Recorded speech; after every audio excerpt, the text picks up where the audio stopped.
the argument is not Odell doesn't have a right to be frustrated. He has every right to be frustrated. You're absolutely right. The Giants don't do a good enough job of getting him the ball. And if he is commanding that much attention, they need to do a better job of scoring, because that means other guys are open. The field should be loose somewhere else if there's always safety help and the best corner on Odell.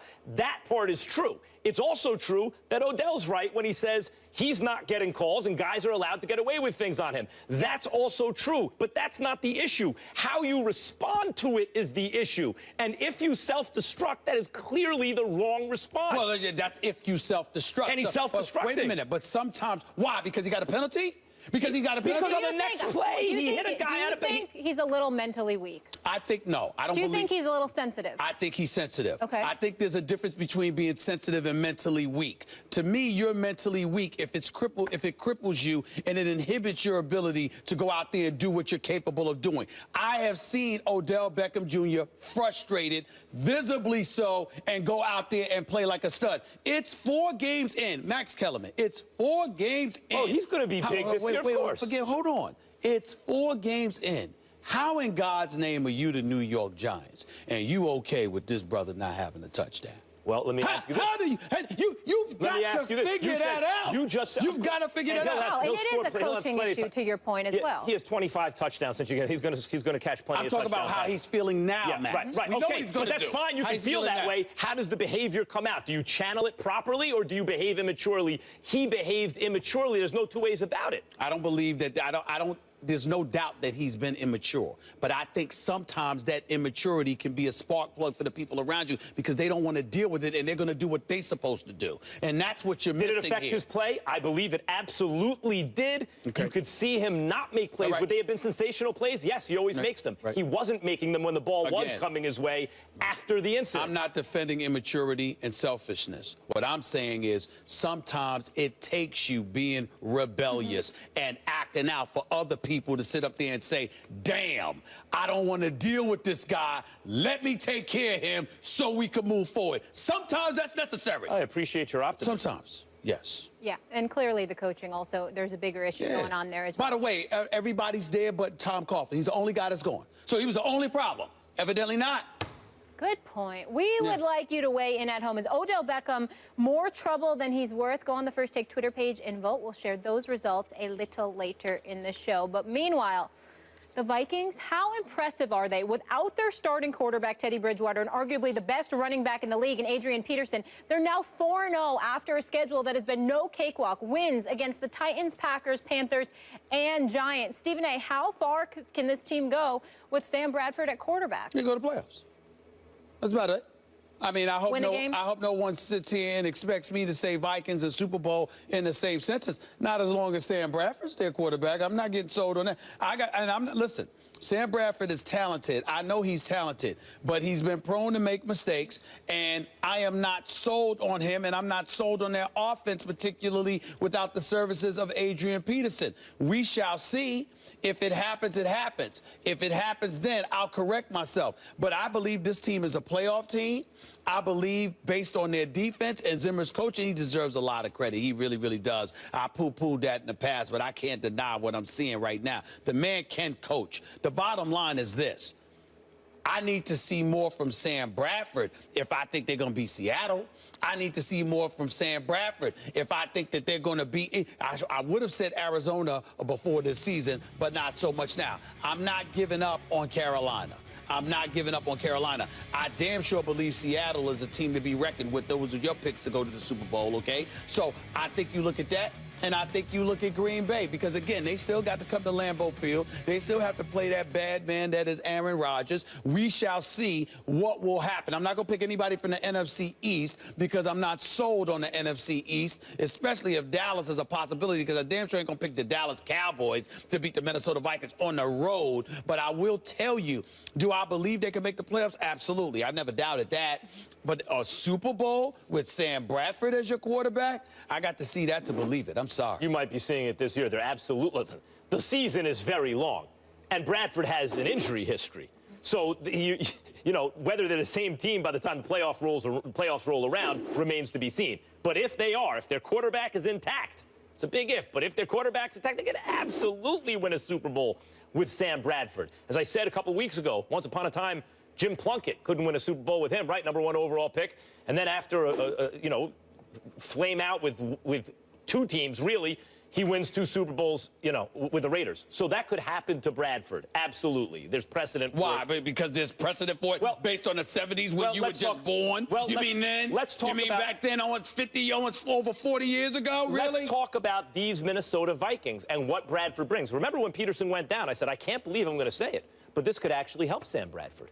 And we both said that. And so far, I've turned out to be right. No, you said I refuse to believe that if Peterson goes down, yeah, Adrian Peterson goes down, that it's ever going to help a team if Adrian Peterson goes down. You did say that. I got to give you credit for that because I thought you were crazy. Wait a minute. I'm on the record saying that Bradford was an upgrade from Bridgewater. Right. No, but he said the team could be better without AP. The team could be better without Adrian Peterson. I still don't believe that. What I still don't believe that. And I likened it to, although he hasn't declined to this point, but I likened it to Kobe Bryant on the Lakers in his last couple of years. When a legend is on the team, you got to give him the ball. When that's what he does, you got to give him the ball. So they feel this obligation to give Peterson the ball. They're not a power running team. We can see that. They can't block for the run. McKinnon breaks loose yesterday because he's elusive. Not like a power back. Yeah. Especially with his touchdown where you're literally just 2-3 yards away and no one touched him. Yeah, but they weren't even prepared. They weren't even prepared. That's the point. Right. The way they block for the run, don't get touched. Don't worry about a power running game if you're the Vikings. So they don't feel the obligation to run it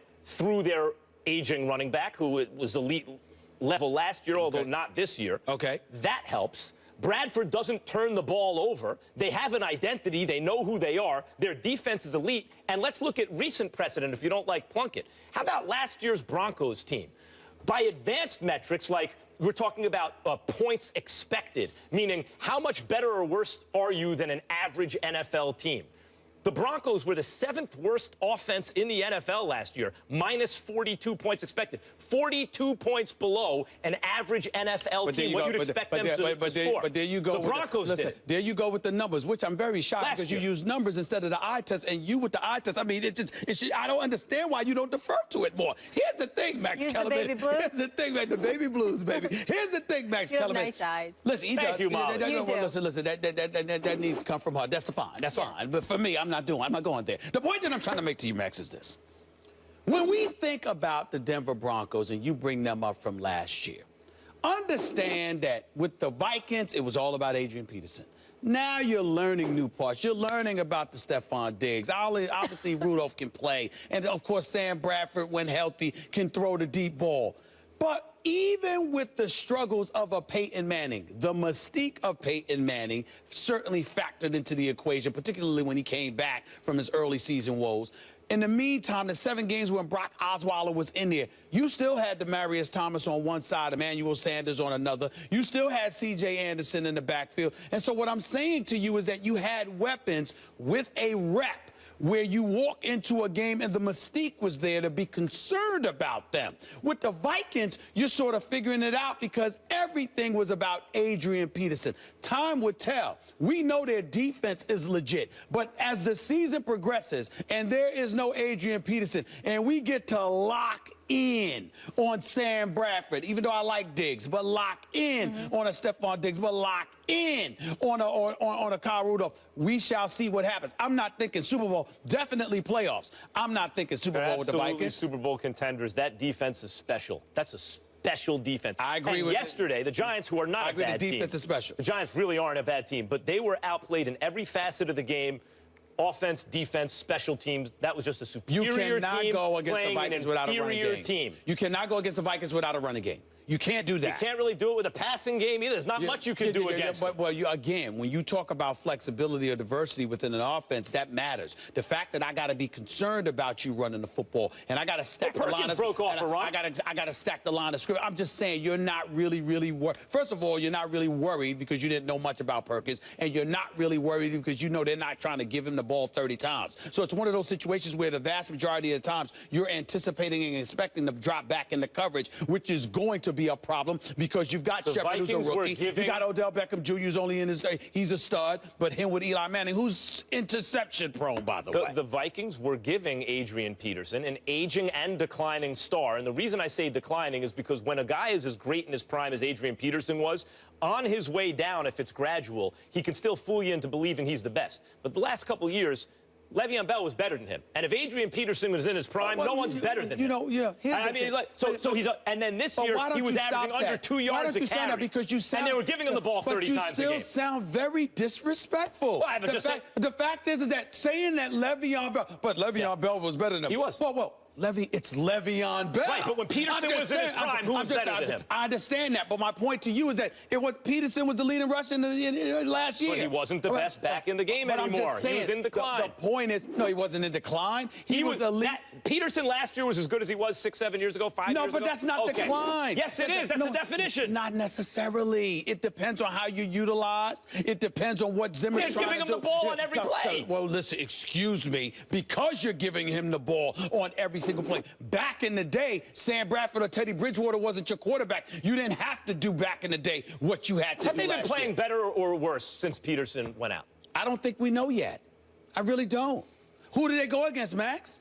They've had a tough schedule. Really? Yeah, really? They've had the Packers, the Giants, I think the Titans. I don't have the schedule in front of me. The Titans. Did you say? I'm sorry. By the way, that might not even be correct, but it's a very tough schedule, and I wish I had it in front of me. I'm glad you brought up the Packers. There's definitely 3 tough teams. Because if you want to win a Super Bowl, if you want to get through the NFC in the playoffs, you better be able to beat the Packers because of that bad man, Aaron Rodgers, Stephen A. Smith. Okay. And guess who has the best shot to beat the Packers because of the way Mike Zimmer, has his defense playing against Aaron Rodgers? Actually, the Vikings. Vikings schedule at Tennessee, Green Bay, at Carolina, I missed Carolina. That's a tough schedule. Well, again, we say it on paper it was a tough schedule, but we've all looked at the Carolina Panthers and say, what the hell is going on with them? One of the things that's going on with them is they had to play the Vikings early in the season. You can look at it that way. I can look at it as the fact that they let go of Josh Norman. They're relying on rookies in their secondary, as we learned the results of that from Julio Jones this past Sunday. 300 yards and 12 receptions. You want to talk to me about that defense today?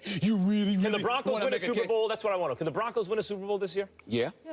With Simeon, they can win, but they can't win with Bradford because Simeon's clearly better than Bradford. Because of the weapons Simeon has at his disposal, which is what I said earlier. If you were listening, you refused to listen from time to time. Denver offense, I said already, 7th worst in the league last year in added points expected. But that was because of Peyton Manning, his inability to throw the football. He was injured. He wasn't himself. We all know this. That's why he retired now. I'm telling you, when you look at the Denver Broncos and the parts that they have around the quarterback position, it's more potent, at least at this moment in time, than what Minnesota has available to them. Can you dispute that?